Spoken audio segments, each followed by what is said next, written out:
Alamorada Key, southern Florida, going after bonefish. Bonefish, you know, is quite a fish. They write about him, and everybody thinks he's one of the most wonderful fish in the world, and he is.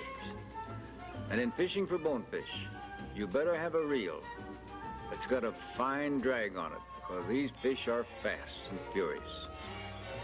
I'm using about a 6-pound test line on these fish. And I got it just that drag just right, so it will never catch or drag too tight. Now, are you going to use shrimp? Put it on and break the body off and turn it over and hook it onto the barb of the hook. That's the bait that we're using today for these bonefish.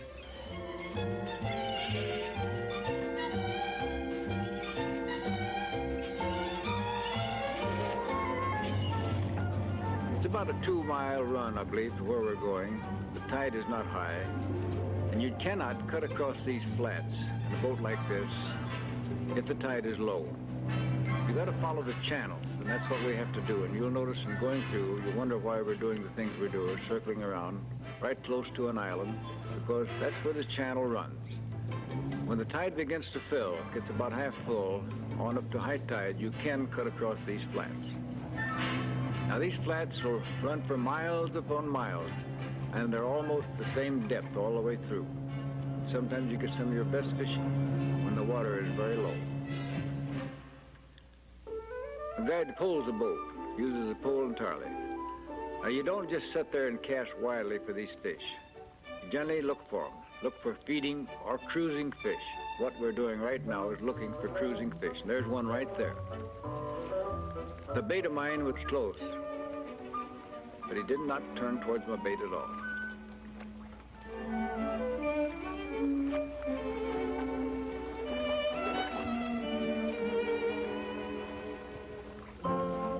They'll give you a thrill, all right. Your bait's lying out there. He picked up my bait right there, and he took off. And mister, when they take off, you better get on the bow of that boat and get up there fast and keep that rod right up in the sky, because he's running maybe 100 yards without even stopping. And the reason why you do that, on the bottom, you'll find millions upon millions of little coral. And if this line gets low enough and this coral touches that line, it's just like a razor. It's gone. It's all over with. And after that run, you start working him back. When he finishes that run, you don't have too much trouble with the bonefish.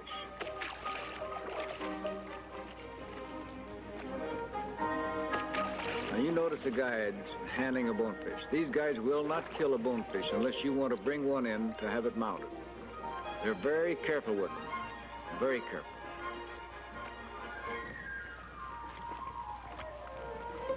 And we were very lucky, too. We had beautiful weather, just a little wind, not much. And that was good because you can see your fish.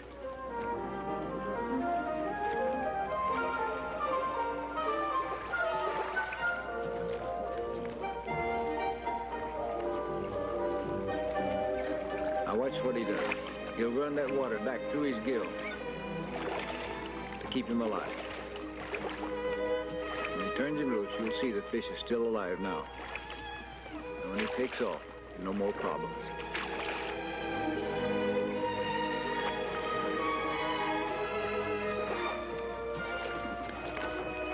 Pulling along, the water a little bit rough right now, and I had trouble seeing these fish, but the guide could see them. I saw this fish. I dropped my bait out there about 15 foot ahead of it. There's another one. Watch this now. This fish actually takes a bait. He picks it up right there, and boy, did I get up there fast. Ooh-wee, right now. And is he going? You can see the butt of that rod, how it's bent clear over almost down to the reel. And that fish is moving and moving fast. He's still going. He's still going. Then he made a long run, a real long run. He's still going, believe it or not. Now he stopped. And I start then working to get him back to me as much as I can. Once in a while, when you get one almost back to you, he will make a short run, but not a real long run.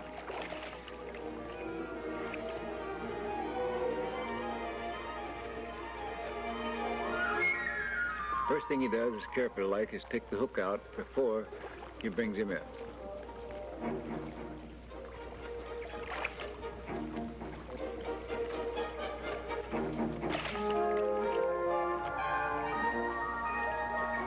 So get down there, Albacore Key, along the keys anywhere, and get yourself a nice bonefish. There's a fish worth mounting right there. It's a lot of fun, plenty of places to stay, nice warm weather, and lots of excitement.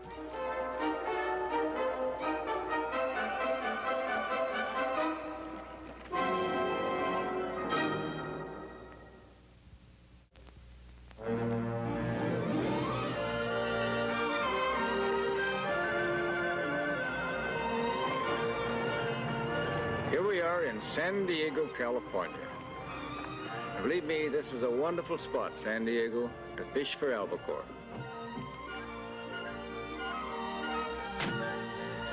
They have an awful good bay and lots of boats available for albacore or bonita.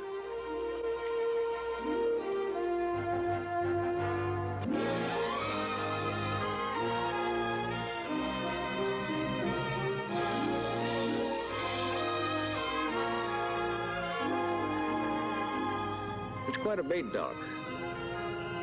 We put about half a bushel of anchovies in the well. And you need that much bait when you go out after albacore.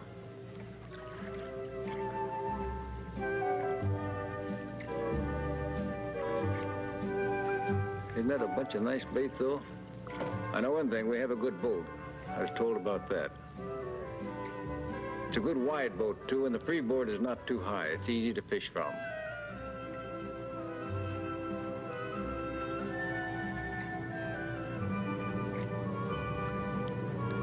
It's not a very far run out after these fish.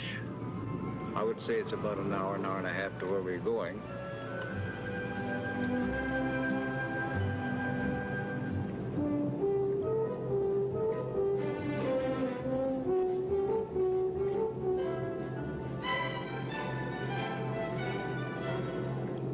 When we get out, we start trolling using feather jigs.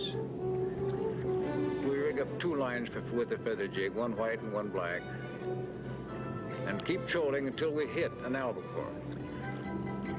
But when you hit an albacore, you stop the boat and start throwing out chum. That's the bait that we picked up.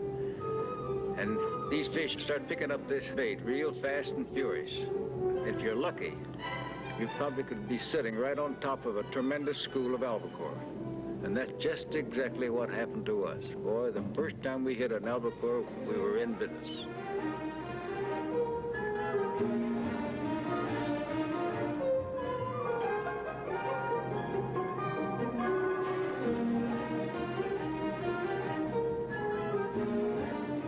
I don't know what the name of this place is, but they told me at one time was a gambling casino.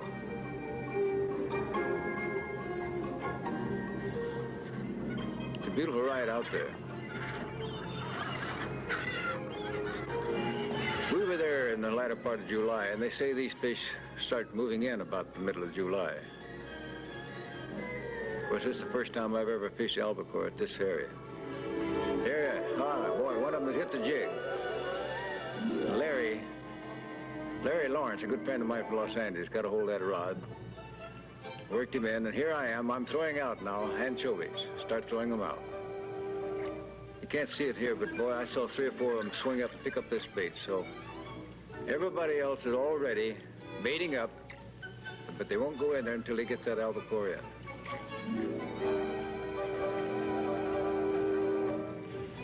Boy, this is a lot of fun, these albacore, and they're dynamite. They're really fast.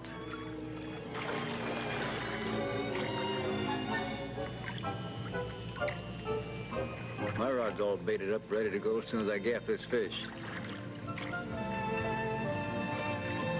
You'll notice that all the rods we're using are medium saltwater rods with about 20-pound test line. Some of them 15-pound test.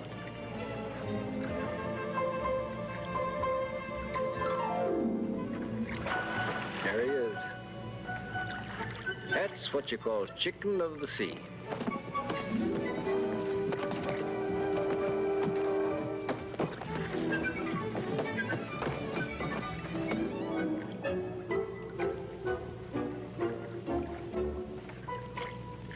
everybody's in there and everybody's into a fish. Sometimes you really get messed up and tangled up out there with 2 or 3 fish on, but we didn't have that trouble at all that afternoon.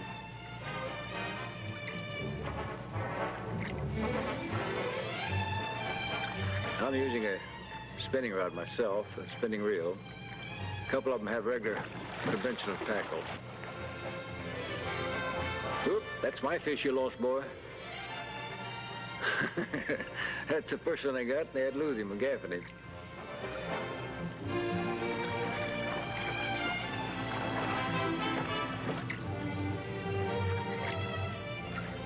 It isn't very often you'll go out like this and sit down on the top of a school of fish and don't even have to move. Several boats around us now, they generally move in when you do get on a school of fish, which doesn't bother anything at all.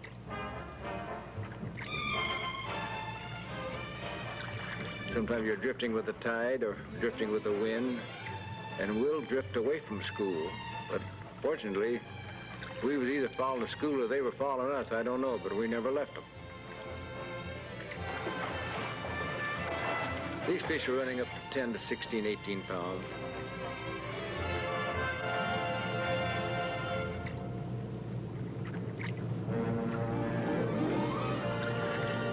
Larry's having a big time. Boy, he really caught a lot of fish. Every time you throw it out there, he's into one.